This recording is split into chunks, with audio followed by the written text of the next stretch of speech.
نحمده ونصلي على رسوله الكريم اما بعد فاعوذ بالله من الشيطان الرجيم بسم الله الرحمن الرحيم رب اشرح لي صدري ويسر لي امري واحلل عقدة من لساني يفقهوا قولي۔ اللہ تعالیٰ کا لاکھ لاکھ شکر ہے جس نے ہمیں مسلمان پیدا کیا، دین کی سمجھ دی، دین پڑھنے اور سیکھنے کا شوق عطا کیا، اپنی محبت عطا کی، اپنی پہچان عطا کی، اپنے رسول محمد صلی اللہ علیہ وسلم کی محبت عطا کی، اسلام پر جینے اور مرنے کا شوق عطا کیا۔ یہ ساری نعمتیں اللہ سبحانہ و تعالیٰ کے، یہ سارے احسانات ہم سے کچھ باتوں کا تقاضا بھی کرتے ہیں۔ جب نعمتیں ملتی ہیں تو ان کا شکرانہ ادا کرنا بھی ضروری ہوتا ہے، اور شکرانہ کس طرح انسان ادا کر سکتا ہے؟ وہ کام کر کے جو اللہ سبحانہ و تعالیٰ کو پسند ہو، اور ان چیزوں سے بچ کر جو اللہ سبحانہ و تعالیٰ کو ناپسند ہو۔ ہم میں سے بہت سے لوگ چونکہ مسلمان پیدا ہوئے ہیں اس لیے دین کے بارے میں بہت کچھ جانتے بھی ہیں، بچپن سے جانتے ہیں، سچ جھوٹ کے بارے میں، غیبت چغلی کے بارے میں، نماز روزہ کے بارے میں بہت سی چیزیں ہمیں بچپن سے ہی بتا دی جاتی ہیں، حلال و حرام کی بھی بہت سی چیزیں ہمیں پتہ چل جاتی ہیں۔ لیکن ایسا کیوں ہوتا ہے کہ سب کچھ جاننے کے باوجود بھی ہم وہ نہیں کرتے جو ہمیں کرنا چاہیے، یا ان چیزوں سے نہیں بچتے جن سے ہمیں بچنا چاہیے؟ شاید اس کی وجہ یہ ہے کہ ہمیں نیکی کرنے کے فائدے اور گناہ کرنے کے نقصانات کا علم نہیں، کیونکہ جب انسان کو کسی چیز کا فائدہ پتہ چلتا ہے تو یہ ہو نہیں سکتا کہ انسان پھر اس چیز کے پیچھے نہ جائے، اور جب اس کو کسی کام کا نقصان پتہ چلتا ہے تو پھر یہ ہوتا نہیں کہ انسان اس چیز سے بچے نہ۔ ہم سب جانتے ہیں کہ اگر ہم اللہ کو راضی کریں گے تو اللہ تعالی ہم سے راضی ہو جائے گا۔ صحابہ کرام نے ہر وہ کام کیا جس سے اللہ راضی ہو، تو اللہ سبحانہ وتعالی نے بھی ان کو اس خاص ٹائٹل سے نوازا، رضی اللہ عنہم ورضوا عنہ، وہ اللہ سے راضی ہو گئے اور اللہ ان سے راضی ہو گیا۔ یہی ہماری زندگی کا مقصد ہونا چاہیے کہ ہم اللہ سبحانہ وتعالی سے راضی ہوں، ہمارے جو بھی حالات ہوں، جیسے بھی دن گزرے، ہر حال میں ہم اللہ کا شکر ادا کرنے والے ہوں، کیونکہ انسان بہت تھوڑ دلا ہے، کمزور دل ہے۔ ہوتا یہ ہے کہ جب اس کی مرضی کے مطابق حالات ہوتے ہیں تو وہ پھر بھی کچھ شکر گزار ہوتا ہے، لیکن جو ہی چیزیں اس کی مرضی کے خلاف ہونے لگے زندگی میں تو وہ اللہ سے ناراض ہونے لگتا ہے۔ ہمیں کسی حال میں بھی اللہ سے ناراض نہیں ہونا، کچھ ہمیں ملے یا کوئی چیز ہم سے لی جائے، ہر حال میں راضی رہنا ہے۔ کیوں؟ اس لیے جو کچھ اس نے ہمیں دیا ہے یہ اس کی عنایت ہے ہم پر، ہمارا حق کوئی نہیں تھا، ہم ڈیزرو نہیں کرتے تھے کہ ہمیں ضرور یہ سب کچھ ملے۔ وہ اگر ان میں سے کوئی بھی چیزیں جو ہمیں اس نے دے رکھی ہیں لینا چاہے تو اس کی چیزیں ہیں نا، وہ لے سکتا ہے۔ ہماری اولاد اللہ کی امانت ہے، ہمارے پاس جو جسمانی قوتیں اور صلاحیتیں ہیں یہ اللہ کی امانت ہے، مال اللہ کی امانت ہے۔ اسی لیے ہم دیکھتے ہیں کہ صحابہ کرام کا طریقہ کیا ہوتا تھا کہ جب انہیں کوئی غم پہنچتا، کوئی دکھ پہنچتا، کوئی تکلیف پہنچتی، کوئی چیز ان سے چلی جاتی تو وہ کیا کہتے؟ انا للہ و انا الیہ راجعون، بے شک ہم بھی اللہ کے ہیں اور اسی کی طرف لوٹ کے جانے والے ہیں۔ یعنی کوئی چیز چلی گئی تو کوئی بات نہیں، ہم نے بھی چلے جانا ہے۔ دیکھیے جن چیزوں کے پیچھے ہم روتے ہیں یا جن چیزوں کے جانے کا ہمیں افسوس ہوتا ہے تو حقیقت کیا ہے؟ ایک وقت ہوتا ہے کہ وہ چیز جاتی ہے اور کچھ عرصے کے بعد اس کا مالک بھی چلا جاتا ہے۔ آج زمین پر کتنی ہی چیزیں ایسی، کتنے ہی محلات، کتنے ہی مکانات، کتنی ہی جاگیریں، کیا کچھ ہے کہ جو کل کسی اور کے پاس تھا آج دوسروں کے پاس ہے، یا آج ہمارے پاس ہے اور کل یہ پھر کسی اور کے پاس چلا جائے گا۔ اس دنیا کی ہر چیز بے وفا ہے، کوئی بھی چیز انسان کے پاس ہمیشہ نہیں رہتی۔ ہاں، ایک چیز جو کبھی ساتھ نہیں چھوڑتی وہ اللہ کی ذات ہے۔ اس لیے ہمیں بھی سب سے زیادہ اس کا وفادار ہونا چاہیے جو ہر حال میں ہمارے ساتھ ہے، جس کا ساتھ نہیں چھوٹ سکتا۔ ہم ان چیزوں کے تو بہت وفادار بنتے ہیں جو ہم سے بے وفائی کرتی ہیں، لیکن ہم اس کے وفادار کم بنتے ہیں جو ہمیں ہر حال میں اچھی طرح دیکھنا چاہتا ہے، اچھے حال میں دیکھنا چاہتا ہے، اور خصوصاً ہمارا انجام۔ اس لیے بے حد ضروری ہے کہ ہم اپنی اس چھوٹی سی زندگی میں، تھوڑی سی زندگی میں وہ کام کر لیں جو اللہ کو پسند ہے، کیونکہ ہم نے اس کے پاس جانا ہے۔ ہم سب کا اس بات پر ایمان ہے کہ ہم نے اس کے پاس جانا ہے، واپسی ادھر ہی ہے۔ اس لیے ان کاموں کی طرف توجہ کریں جو اس کو خوش کر دے، اور اسی طرح ان ساری چیزوں سے بچیں جو اسے ناراض کرتی ہیں، کیونکہ ہمیں اس حال میں اس سے نہیں ملنا کہ وہ ہم سے ناراض ہو، کیونکہ یہ سب سے بڑا خسارہ ہوگا، سب سے بڑا نقصان ہوگا، سب سے بڑا گھاٹا۔ اور اس کے علاوہ یہ بات بھی ہم یاد رکھیں کہ اگر ہم اس کو راضی نہیں کرتے اور ایسے کام کرتے رہتے ہیں جنہیں ہم گناہ کہتے ہیں، جو اس کو ناراض کرنے والے کام ہیں، تو اس کا نقصان آخرت میں تو ہے ہی، دنیا میں بھی ہوتا ہے۔ گناہ ایک طرح سے زہر کی طرح ہے، جیسے زہر کھانے سے نقصان ہوتا ہے، اسی طرح گناہ کرنے سے روح کا نقصان ہوتا ہے۔ جیسے زہر جسم کو نقصان دیتا ہے تو روح کو نقصان دینے والے زہر کیا ہے؟ گناہ۔ جس درجے کا گناہ ہوگا اس درجے کا نقصان ہوگا، چھوٹا گناہ ہوگا چھوٹا نقصان ہوگا، بڑا گناہ ہوگا بڑا نقصان۔ ہوتا یہ ہے کہ چونکہ دنیا میں ہمیں گناہ کا نقصان فوری طور پر نظر نہیں آتا، پتہ نہیں چلتا، یا سمجھ نہیں آتا جب ہم کسی مصیبت میں ہوتے ہیں کہ یہ کسی گناہ کی وجہ سے ہوئی ہے، یہ مشکل، یہ پرابلم کسی گناہ کی وجہ سے آئی ہے، ہمیں احساس ہی نہیں ہوتا، لہٰذا ہم وہی گناہ بار بار کرتے چلے جاتے ہیں۔ یہ بالکل اسی طرح ہے کہ آپ دیکھیں کہ بعض لوگوں کو بعض غذائیں سوٹ نہیں کرتی، ان کو الرجی ہوتی ہے، سب کو معلوم ہے نا، کئی لوگوں کو دودھ کی الرجی ہوتی ہے، کئی لوگوں کو ڈیری پروڈکٹ ساری جو ہوتی ہیں ان کی الرجی ہوتی ہے، کسی کو کسی چیز کی، کسی کو کسی چیز کی۔ اب آپ دیکھیے کہ جب کسی کو کسی خاص چیز سے الرجی ہوتی ہے اور وہ اس چیز کو استعمال کرتا رہے تو اس کا حال کیا ہوتا ہے؟ وہ ہلاک ہونے کے قریب پہنچ جاتا ہے، اور بعض اوقات اگر وہ بھولے سے تھوڑا سا بھی کھا لے تو بیمار ہوئے بغیر رہ نہیں سکتا، لازماً بیمار ہوگا۔ اسی طرح گناہ جو ہیں وہ انسان کو نقصان دیتے ہیں، اور بعض گناہ چھوٹے سے بھی ہوں تو وہ انسان کو سخت نقصان پہنچانے والے ہیں۔ اس لیے بے حد ضروری ہے کہ ہم گناہوں سے بچنے کی فکر کریں۔ جیسے اگر کسی کو سانپ کاٹ لے تو کیا ہوتا ہے؟ زہر کا اثر ہوتا ہے نا، زہر اندر چلا جاتا ہے، پھر نتیجہ کیا ہوتا ہے؟ اسی طرح شہد کی مکھی اگر کاٹ لے تو بندہ مرتا نہیں ہے۔ کیا ہوتا ہے شہد کی مکھی کاٹے؟ سویلنگ ہو جاتی ہے، بڑا سخت درد ہوتا ہے، اور اگر زیادہ مکھیاں کاٹ لیں تو زیادہ درد ہوتا ہے۔ بعض اوقات آپ نے دیکھا ہوگا کہ آنکھ پہ یا منہ پہ کاٹ لے تو وہ شکل بگڑ جاتی ہے۔ بالکل اسی طرح امیجن کریں کہ جب ہم کوئی گناہ کرتے ہیں نا تو ہمارے اندر کی قلب کی روح کی شکل بگڑنے لگتی ہے، باطن خراب ہونے لگتا ہے۔ پھر آپ دیکھیں بچھو کاٹ لے تو کوئی مرتا ہے؟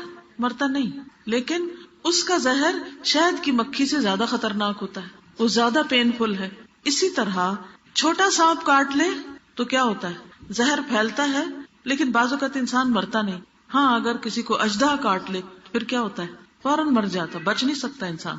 تو اسی طرح جو چھوٹے چھوٹے گناہ ہوتے ہیں وہ شہد کی مکھی یا بچھو کی طرح ہوتے ہیں یا چھوٹے سانپوں کی طرح ہوتے ہیں، اور جو بڑے گناہ ہوتے ہیں وہ بڑے سانپوں کی طرح ہوتے ہیں۔ اور یہ ایک حقیقت ہے کہ جیسے حدیث میں آتا ہے نا کہ قبر میں سانپ چھوڑ دیا جاتا ہے، تو یہ سانپ کیا ہوتا ہے؟ دراصل وہ قبر کا سانپ کیا چیز ہے؟ انسان کے گناہ۔ اسی طرح جہنم میں بھی سانپوں کا ذکر آتا ہے، تو وہ سانپ کیا ہے؟ انسان کے گناہ۔ انسان نے خود اپنے لیے وہ سزا اکٹھی کی۔ تو اس لیے بے حد ضروری ہے کہ انسان گناہوں سے بچے۔ جب کسی بات کا پتہ چل جائے کہ یہ دین میں منع ہے تو اس کو چھوڑ دے، چاہے کتنا بھی دل چاہ رہا ہو، اور اس وقت اپنے آپ کو یہ سمجھے کہ نہیں مجھے تو سانپ کاٹ جائے گا۔ سانپ سے ڈرتے ہیں؟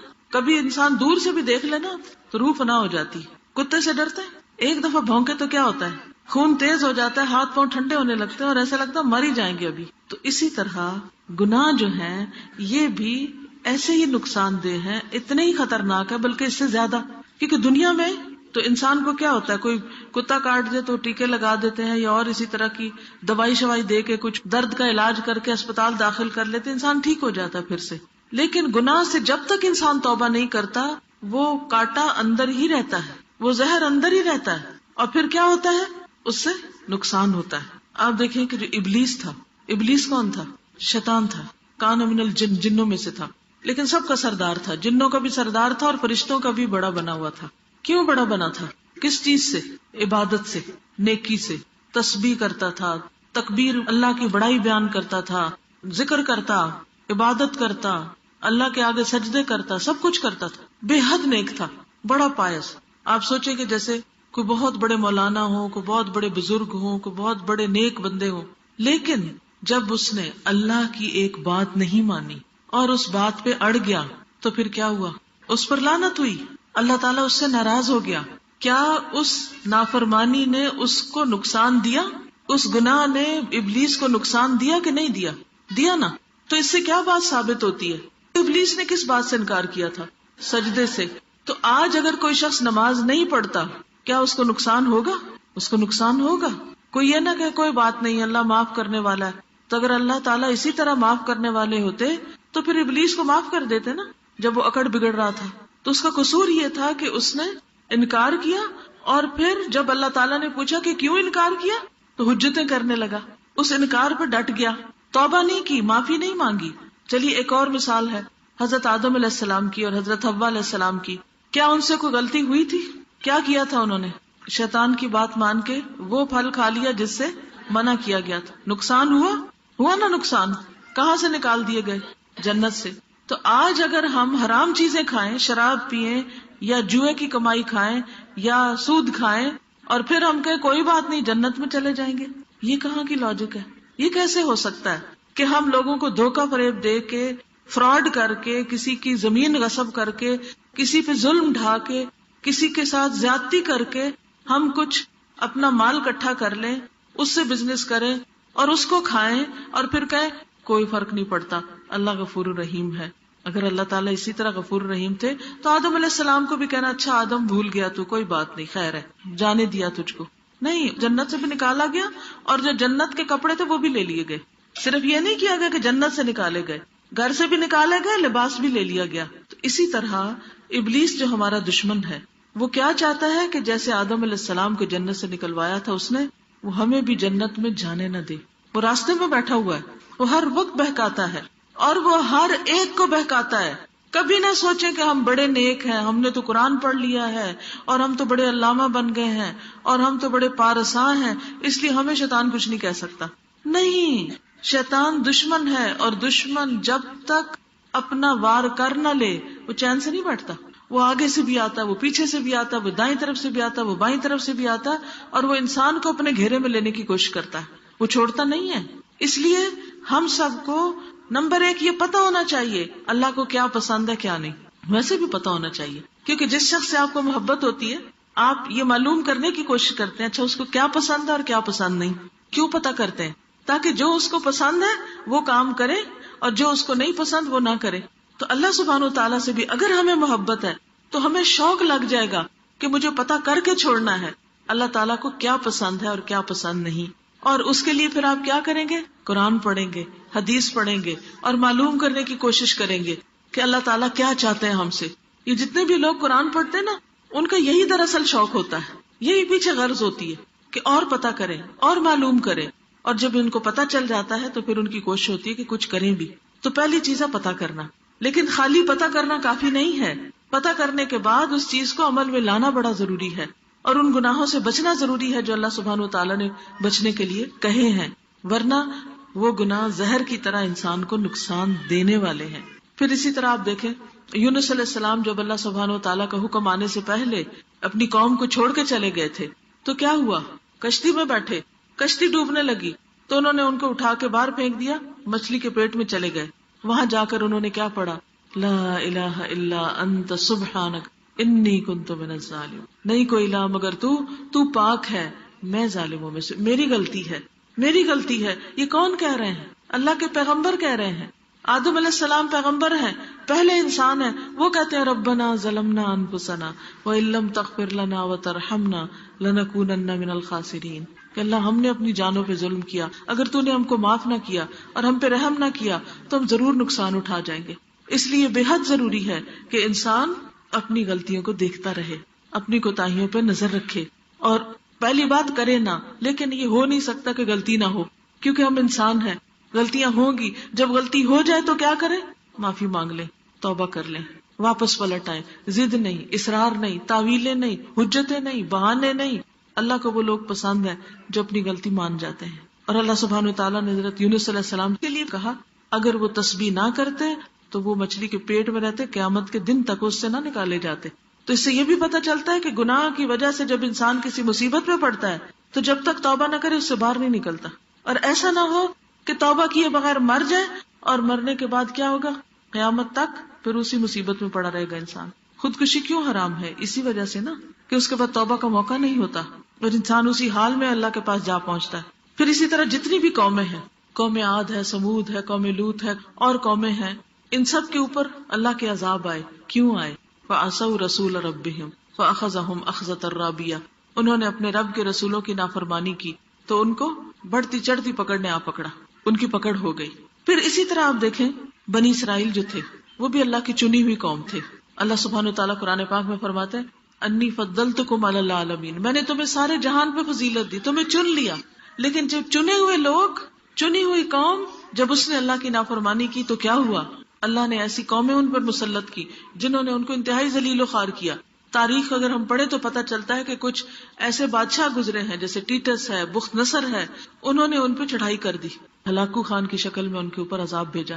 اور پھر کس طرح مسلمانوں کے خلیفہ کو مارا گیا، بوری میں بند کر کے ڈنڈوں سے مار مار کے اس کو مارا گیا. کہاں وہ اتنی عزت و شان و شوکت، اور کہاں یہ عالم. یہ کیوں ہوا؟ اللہ کے احکامات سے دوری کی وجہ سے ہوا، آپس کی لڑائی اور فتنے اور فرقے کی وجہ سے ہوا. تو جب اللہ کی نافرمانی کوئی قوم کرتی ہے تو آخرت سے پہلے دنیا میں بھی اس کی پکڑ ہو جاتی ہے. حضور صلی اللہ علیہ وسلم نے فرمایا، جب میری امت میں گناہوں کی کثرت ہو جائے گی تو اللہ تعالیٰ خواص و عوام سب پر اپنا عذاب اتارے گا، یعنی پھر سب اس کی لپیٹ میں آئیں گے. حضرت ام سلمہ فرماتی ہیں، یہ سن کر میں نے حضور صلی اللہ علیہ وسلم سے پوچھا، یا رسول اللہ، کیا اس وقت صالح اور نیک بندے نہیں ہوں گے، یعنی نیک بندے ختم ہو جائیں گے؟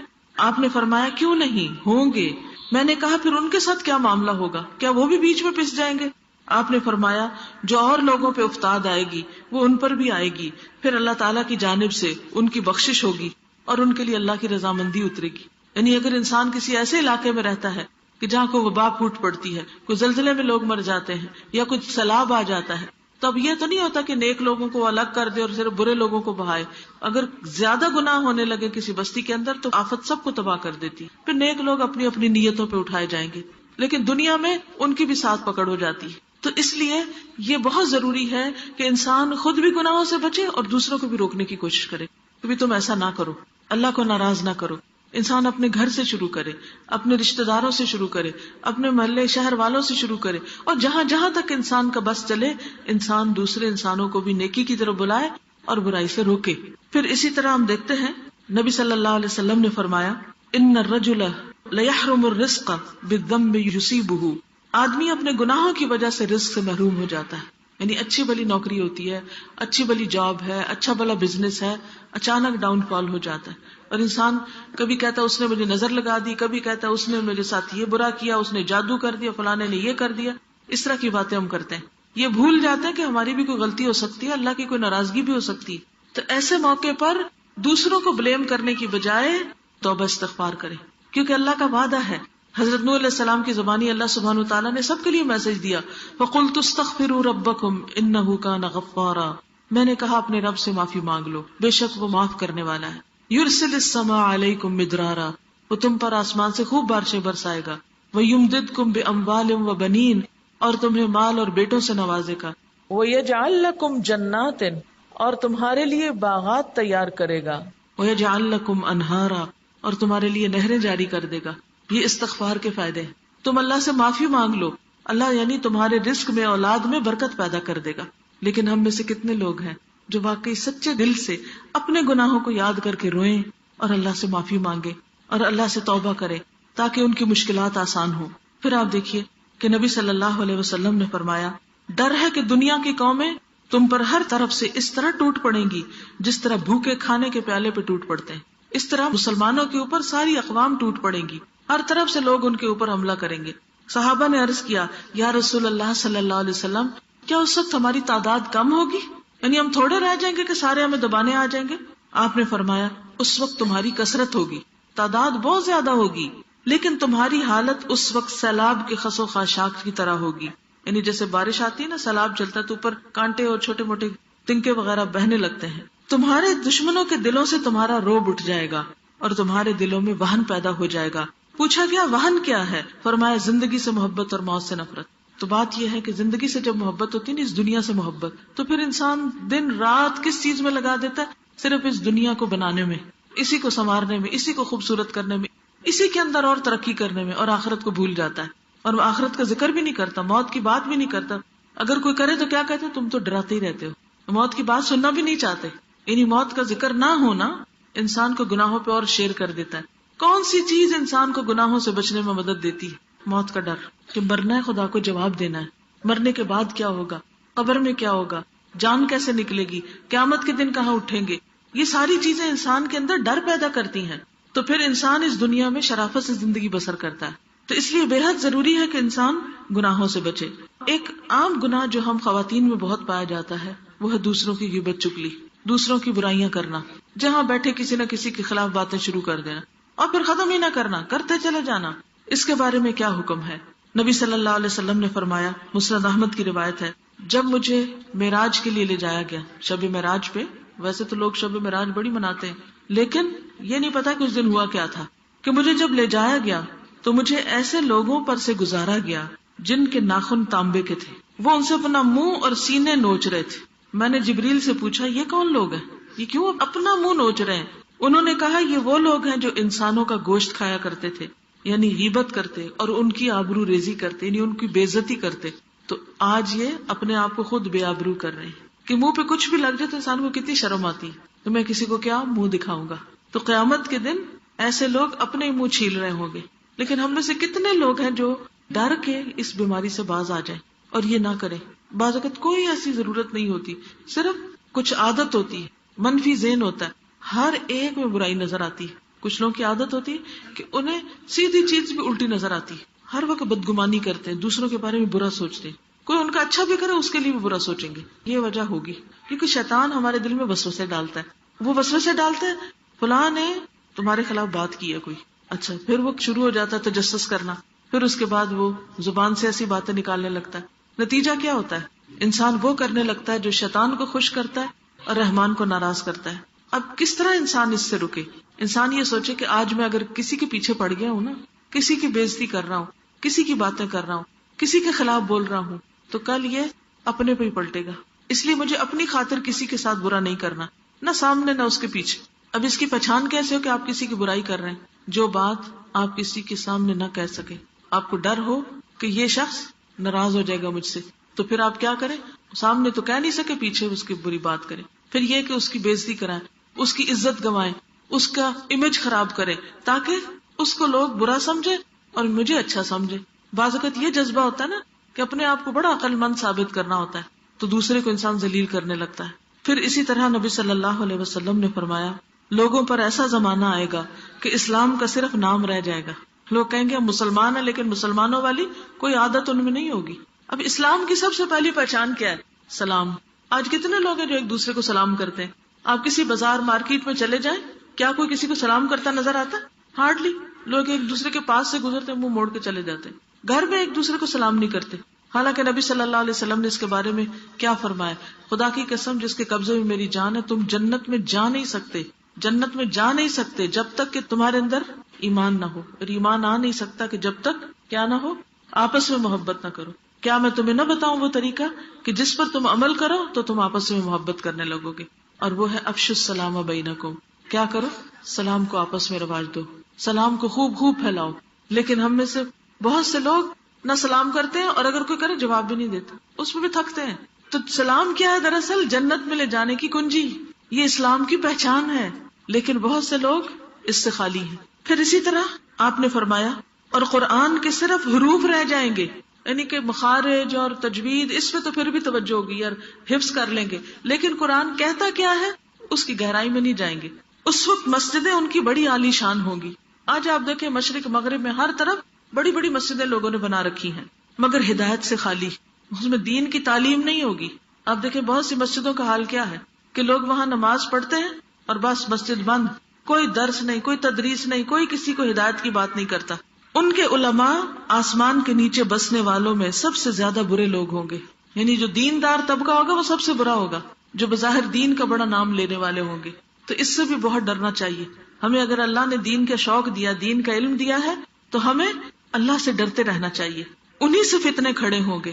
فتنے کس سے کھڑے ہوں گے؟ دین والوں سے فتنے کھڑے ہوں گے. دین والے فتنے اٹھائیں گے، دین کے نام پہ فتنے اٹھائیں گے اور گھوم کر انہی میں لوٹ آئیں گے، خود ہی بھگتیں گے پھر اس کو.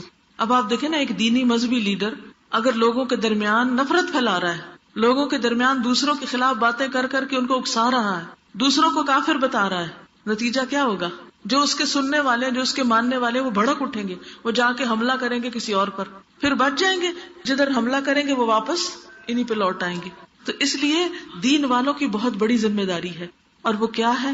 آپس میں اتفاق محبت سے رہیں، ایک دوسرے سے نفرت نہ کریں، دوسروں کا احترام کریں. اگر کوئی شخص ان کو پسند نہیں تو بھی اپنی زبان کو بند رکھے.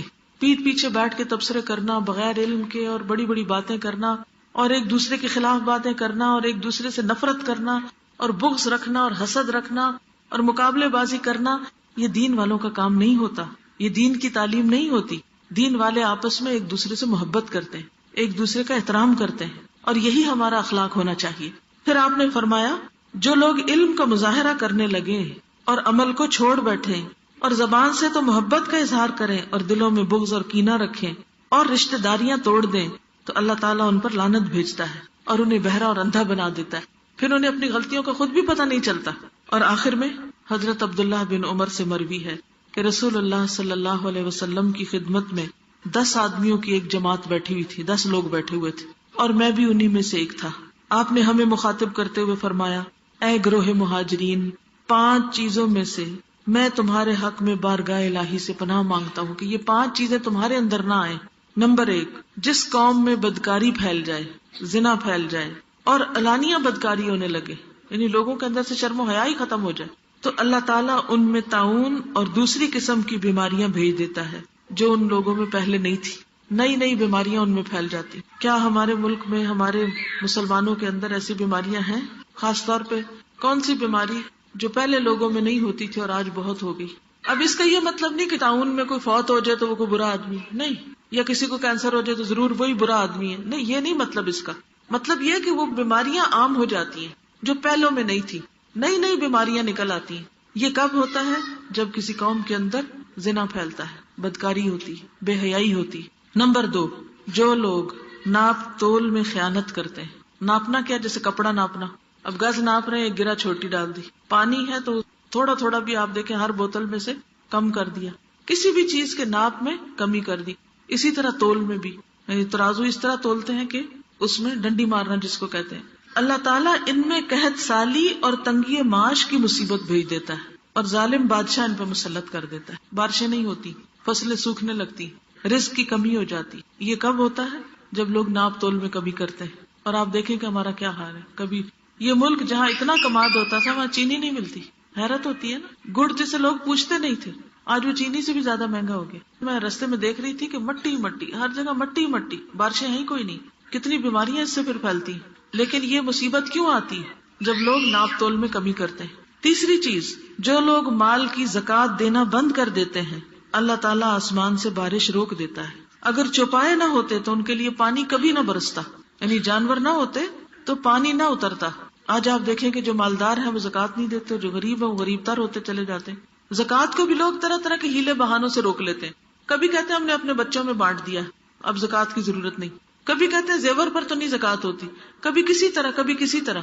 کئی لوگ جب حکومت زکوٰۃ کاٹتی تو 1 دن پہلے پیسے نکال لیتے ہیں بینک سے، پھر جب کٹ جاتی پھر ڈال دیتے ہیں اور خود بھی نہیں نکالتے، حکومت کو بھی نہیں لینے دیتے.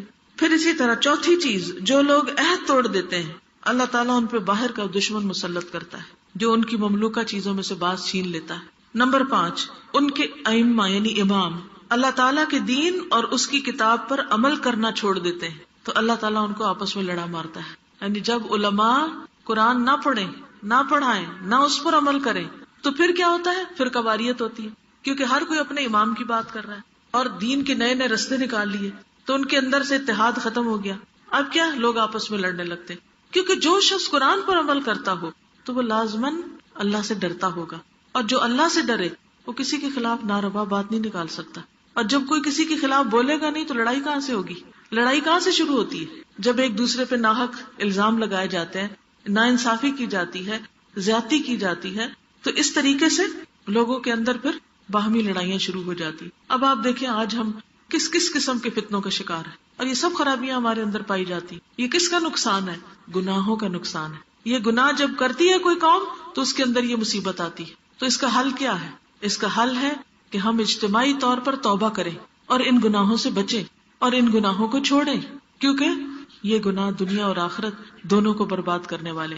بلکہ امام ابن القیم تو یہ کہتے ہیں دنیا اور آخرت کی کوئی مصیبت، کوئی خرابی، کوئی تباہی اور بربادی اور بیماری ایسی نہیں جس کی اصل وجہ اور اصل سبب گناہ نہ ہو. یعنی جب گناہ ہوتے ہیں تو دنیا کی مصیبتیں بھی آتی ہیں اور آخرت کی مصیبتیں بھی آتی. تو اس لیے ہم میں سے ہر شخص کو سچے دل سے رو کر اللہ سے توبہ کرنے کی ضرورت ہے تاکہ ہم دنیا کی مشکلات سے بھی باہر نکلیں اور آخرت کی مشکلات سے بھی بچ سکیں. اور پھر صرف خود نہیں بلکہ دوسروں کو بھی برائیوں سے روکنا ضروری ہے، کیونکہ جو قوم برائیاں ہوتے دیکھے اور ٹس سے مس نہ ہو اور دوسروں کو منع نہ کرے، کوئی کسی پہ ظلم زیادتی کر رہا ہو اور اس کا ہاتھ نہ پکڑے، تو ایک دن وہ برائی اس کے اوپر بھی آ جاتی ہے، اور جو کسی کے لیے گڑھا کھودتا ہے خود اس میں گرتا ہے۔ جو چیز یاد رکھنے کی ہے وہ یہ کہ آج ہم یہاں سے عہد لے کر اٹھے کہ جس کسی برائی کو ہم برا سمجھتے ہیں اس کو اپنی زندگی سے نکالنا ہے۔ یوتھ کے لیے خاص طور پر، ینگ گرلز کے لیے خاص طور پر میں یہ کہوں گی کہ آپ اپنی عزت و عصمت کی حفاظت کریں، کیونکہ بہت فتنے پھیل گئے۔ آپ دیکھیں کہ بچے کے پاس موبائل ہے، آج موبائل کا کیا استعمال ہو رہا ہے سب کو پتا ہے نا۔ مجھے یہ بتائیں کہ کسی نوجوان لڑکی کے لیے کیا یہ جائز ہے کہ کسی لڑکے سے فون پہ باتیں کرے؟ منع ہے نا، حرام ہے نا، گناہ ہے نا۔ پھر یہ گناہ کریں گے تو کیا اس کا کوئی نقصان نہیں ہوگا؟ اس کا نقصان ہوگا۔ آج آپ دیکھیں کتنی طلاقیں ہو رہی ہیں، کتنے گھروں میں بے چینی، کتنے گھروں میں بربادیاں۔ بیوی ہے تو وہ شوہر کے ساتھ وفادار نہیں، شوہر ہے تو بیوی کے ساتھ وفادار نہیں، بچوں کا کیا بنے گا، نسلوں کا کیا بنے گا؟ کس قدر فتنہ فساد پھیلتا جا رہا ہے۔ ٹیلی فون سروسز کی طرف سے نئی آفرز آتی ہیں، لڑکوں سے باتیں کریں، یہ سروس فری ہے، یہ ٹائم فری ہے، طرح طرح کے سستے موبائل ہیں، اور قوم ہے کہ اس کے اندر جکڑی چلی جا رہی ہے۔ پھر آپ دیکھیں بعض کہیں نہیں ہم تو کوئی اچھی بات ہی کرتے ہیں، ہم تو کوئی بری بات نہیں کرتے۔ دیکھیں شیطان اسی طرح پھسلاتا ہے، اچھی باتوں سے ہی چلتا ہے انسان اور پھر جا گڑے میں گرتا پھسل کے۔ پھر آپ دیکھیں کسی مرد کو ٹیکسٹ میسج کرنا کیا یہ جائز ہے یا ناجائز ہے؟ یہ ثواب ہے کہ گناہ ہے؟ گناہ ہے، سب کو پتا یہ گناہ ہے، لیکن کتنے لوگ ہیں جو یہ گناہ دن رات کرتے ہیں اور دن میں کئی بار کرتے ہیں اور اس سے انجوائے کرتے ہیں اور اس سے خوش ہوتے ہیں، اسی گن چکر میں لگے رہتے ہیں، وہی دماغ میں چیزیں گھومتی رہتی ہیں۔ کیا ان کو چھوڑنا چاہیے یا نہیں ان چیزوں کو؟ لیکن کیا یہ اتنا آسان ہے؟ آسان نہیں۔ ہاں اس وقت آسان ہو جاتا ہے جب انسان اللہ سے مدد مانگتا ہے کہ یا اللہ یہ گناہ ہے، یہ برائی ہے، میں چھوڑنا چاہتی ہوں، تو مجھے توفیق دے، تو مجھ سے چھڑا لے۔ دیکھیں جب شوہر کو بیوی پر اعتماد نہیں ہوتا نا تو اس کی قدر، اس کی محبت دل میں نہیں رہتی۔ اور اگر عورت کے پاس سب کچھ بھی ہو، زیور سے بھی لدی ہوئی ہو، کپڑے بھی اچھے پہنے ہوئے ہو، لیکن شوہر کی کوئی توجہ نہ اس کی طرف، کیا اسے کوئی خوشی ہو سکتی؟ کوئی خوشی نہیں زندگی میں ہو سکتی۔ تو یہ اپنے شوہر کے حق میں بھی خیانت ہو جاتی ہے۔ اس سے بچنا ہے، اپنی نظروں کی حفاظت کرنی، اپنی زبان کی حفاظت کرنی، اپنے کانوں کی حفاظت کرنی۔ کیا موبائل کے ذریعے یا ٹیلی ویژن کے ذریعے یا کیسٹ کے ذریعے یا سی ڈیز کے ذریعے گانے سننا جائز ہے کہ ناجائز؟ فحش گانے، بے حیائی والے گانے، عشق و محبت کے گانے جائز ہے؟ نہیں، کیونکہ یہ شیطان انسان کے لیے خوشنما بنا دیتا ہے، ان چیزوں کو خوبصورت بنا دیتا ہے۔ یہ گناہ کے کام ہے، ان سے بچنا ہے۔ پھر اسی طرح سود کا لین دین، یہ بھی حرام ہے۔ جب یہ سود عام ہو جاتا ہے تو اس کا بھی وبال آتا ہے انسانوں کے اوپر۔ اللہ اور اس کے رسول سے کھلی جنگ